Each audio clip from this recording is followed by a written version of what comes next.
Statsionar turdagi nodavlat tibbiyot tashkilotida operatsiya bo'limi tashkil etilgan taqdirda mazkur bo'lim quyidagi talablarga javob beradigan tibbiyot xodimlari bilan ta'minlanishi lozim.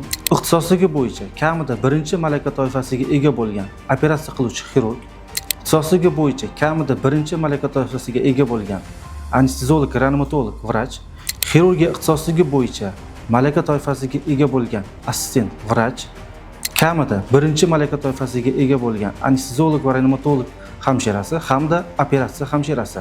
Shu o'rinda aniqlik kiritadigan bo'lsak, statsionar turdagi nodavlat tibbiyot tashkilotida operatsiya bo'limi faoliyat yuritganda malaka toifasi bo'yicha talablar operatsiyani bevosita bajaruvchi shifokorga va unga yordam beruvchi tibbiy xodimlarga nisbatan alohida qo'llaniladi.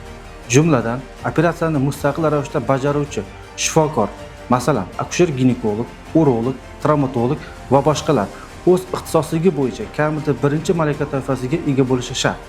Operatsiya jarayonida ishtirok etuvchi assistent vrach ixtisosligi bo'yicha malaka toifasiga ega bo'lishi lozim, biroq uning malaka toifasi darajasi qat'iy belgilanmaydi.